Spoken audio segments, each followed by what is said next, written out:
మీన రాశి వారికి ఈ వారం చాలా అనుకూలంగా ఉంది. వీరికి ఏలినాటి శని నడుస్తుంది. అయినా జన్మరాశిలో శని కొంతవరకు బలంగానే ఉన్నారు. బంధుమిత్రులతోటి విభేదాలు రాకుండా చూసుకోవాలి. జీవిత భాగస్వామితో విభేదాలు రాకుండా చూసుకోవాలి. షష్టమాధిపతి అయిన రవి సప్తమంలో ఉన్నారు. వివాహకారకుడైనటువంటి శుక్రుడు కూడా సప్తమంలో ఉన్నారు రవితోటి.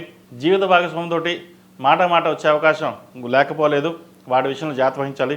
వ్యాపార రీత్యా కూడా ప్రతి ఒక్కటి ఇబ్బందికరంగా ఉన్నట్టని ఏర్పడుతుంది. అన్నీ మనం చూసుకోగలమా లేదా, మనం చేయగలమా లేదా అన్న భావన ఉంటుంది. మీకున్న ధైర్యం ఒకటే, మీ ధైర్యం. ఆ ధైర్యాన్ని కోల్పోవద్దు. మీరు ఎప్పుడు కోల్పోరు కూడా. కానీ ఒక్కొక్కసారి ఏమవుతుందంటే మనకి ఇలా ఎందుకు జరుగుతుంది, మనకే ఇలా జరుగుతుందో, అందరికీ బాగానే ఉంటుంది, అందరూ బాగానే ఎదుగుతున్నారు, మనం ఎందుకు ఎదగట్లేదు, ఇటు ఫైనాన్స్ పరంగా గాను, ఇటు ఉద్యోగ పరంగా, వ్యాపార పరంగా మనం ఎందుకు ఇలా ఉన్నాము, వ్యాపారం మానేసి ఉద్యోగంకి వెళ్ళిపోదాం, లేదా ఉద్యోగం మానేసి వ్యాపారం చేద్దాం, ఇటువంటి పరిపరి విధాలుగా వస్తుంటాయి.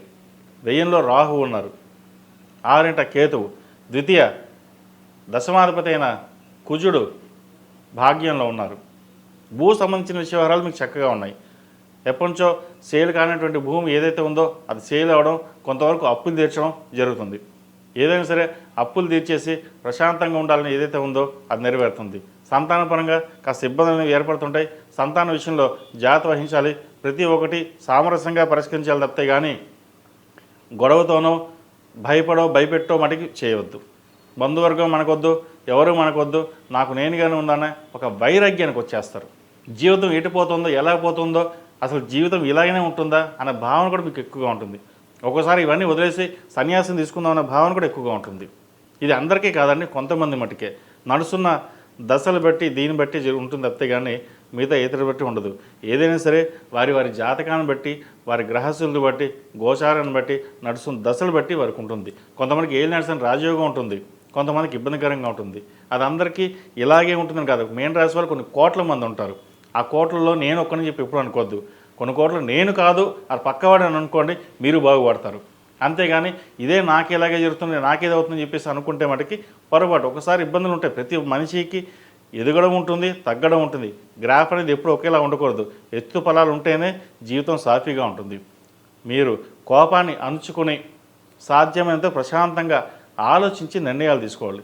అంతే తప్పితే కానీ ఊరికి ముందు కోపం వచ్చేసి నేను అది చేయగలను, ఇది చేయగలను అంటే మటుకి నష్టపోయేది మీరే. ఇటువంటి విషయాల మటుకి మీకు మీరుగానే నిర్ణయాలు తీసుకోవాలి. సొంత సలహాలు తీయవద్దు, సలహాలు ఎవరికి ఇవ్వద్దు. ఎవరైనా సలహాలు ఇస్తే ఓకే తీసుకుంటాను చెప్పండి, నిర్ణయం మీదే తీసుకోవాలి. ఈ రాశిలో మించిన విద్యార్థులకు కాలం అనుకూలంగా ఉంది. అయితే స్నేహితులను ఎక్కువగా నమ్మడం, మోసపోవడం జరుగుతుంటాయి. వాటి విషయంలో జాగ్రత్త వహించండి. అందరూ మనవారే అని చెప్పేసి ఇంట్లో వాళ్ళని పక్కన పెట్టి స్నేహితులకి అతిగా ఇంపార్టెన్స్ ఇవ్వడం అంత మంచిది కాదు. మీ తల్లిగారు మీ మీద ఎన్నో ఆశలు పెట్టుకున్న మాతృమూర్తి మోసం చేయడం, లేదా అమ్మాయి పర్వాలేదు అమ్మాయి కదా చూసుకుంటాం కదా మనం ఎలాగైనా ఉందాం అనే భావన మటుకు పెట్టుకోవద్దు. మీరు అలా పెట్టుకోరు కూడా. కానీ పరిస్థితులు వచ్చా అప్పుడప్పుడు మారవలసి వస్తుంది కూడా. ఏదైనా సరే నలుగురిలో బాగుండాలి, కష్టపడాలి, పైకి ఎదగాలనే భావంతో ముందుకెళ్ళండి. లేకపోతే చదువు మీద పక్కన పెట్టేసి ఏది పడితే చేసేసుకుందామంటే అది మీ కర్మ.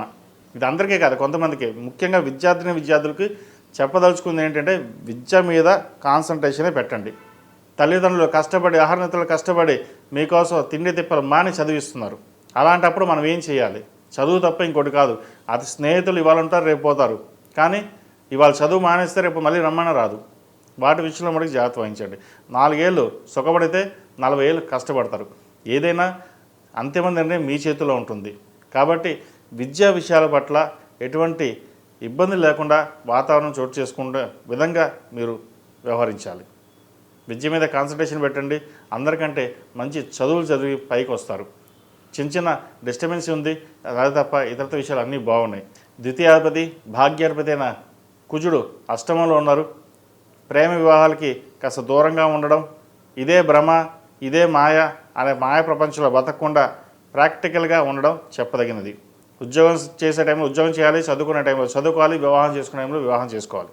అంతే తప్పితే కానీ చదువుకునే సమయంలో ఇతరత యావిగేషన్స్కి వెళ్ళడం, తర్వాత ఇబ్బంది పడడం, బాధపడడం ఇటువంటి చేయవద్దు.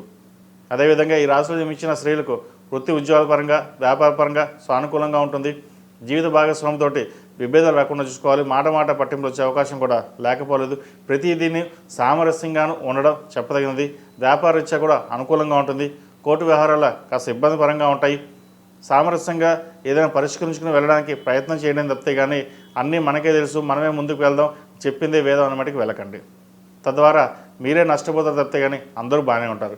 అందరినీ గుడ్డిగా నమ్మి ముందుకు వెళ్ళడం కూడా మంచి పద్ధతి కాదు. అధికంగా ఖర్చు చేయడం, వచ్చిన ధనాన్ని సేవింగ్స్ లేకుండా ఉండడం, ఇటువంటి విషయాల్లో జాగ్రత్త వహించాలి. భూ సంబంధించిన విషయ వ్యవహారాలు కూడా కాస్త ఇబ్బంది పెట్టే అవకాశం గోచరిస్తుంది. జాగ్రత్త వహించండి.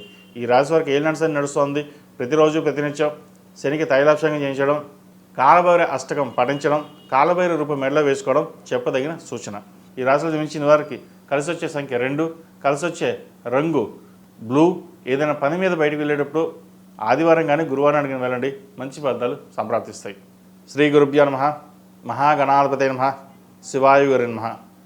అక్టోబర్ 22 నుంచి నవంబర్ 20 వరకు కార్తీక మాసం ఈ నెల రోజుల పాటు కాశీ మహాపుణ్యక్షేత్రంలో ప్రతిరోజు రుద్రాభిషేకం చేయడం జరుగుతుంది. వారి వారి గోత్రనామాలతోటి ముందుగా మీ గోత్రనామాలు నమోదు చేసుకుని ఈ కార్తీక మాసం నెలలు కాశీ మహాపుణ్యక్షేత్రంలో అభిషేకం చేయించుకోవడం అనేది చాలా అదృష్టం. చాలామంది చేస్తూ ఉంటారు. అయితే ఒక 4 రోజులు ఉండడం, 9 రోజులు ఉండడం, కొంతమంది నెలలు కూడా ఉంటుంటారు. మనకు తగ్గట్టుగా గోత్రనామాలతోటి ఈ కార్తీక మాసంలో అభిషేకం చేయడం వల్ల ఐశ్వర్యం, అభివృద్ధి, విద్య, ఉద్యోగం, వ్యాపారం అన్ని విధాలుగా బాగుంటుంది. ఆ పరమేశ్వరుడు అనుగ్రహం అందరికీ ఉందంటే అంతకంటే భాగ్యం ఉంది. అందరికీ ఉంటుంది. ఈ కాశీ మహాక్షేత్రంలో ఈ 4 రోజుల పాటు అభిషేకం జరుగుతుంది.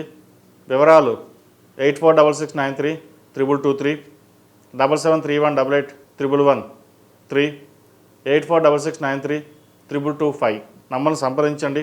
మీ గోత్రనామాలు నమోదు చేసుకోగలని మనవి. సర్వే జనా సుఖినో భవంతు, లోక సమస్త సుఖినో భవంతు. ఓం శాంతి శాంతి శాంతి. ePoojaStore.in పసుపు కుంకుమ నుంచి దేవతా విగ్రహాల దాకా అన్ని రకాల పూజలు, వ్రతాలు, వివాహం, గృహప్రవేశం, హోమాది శుభకార్యాలకు కావలసిన పూజా సామాగ్రి అంతా ఒక్క క్లిక్తో మీ ఇంటి వద్దకే. నేడే ఆర్డర్ చేయండి మీ ePoojaStore.in లో. One stop for all puja needs.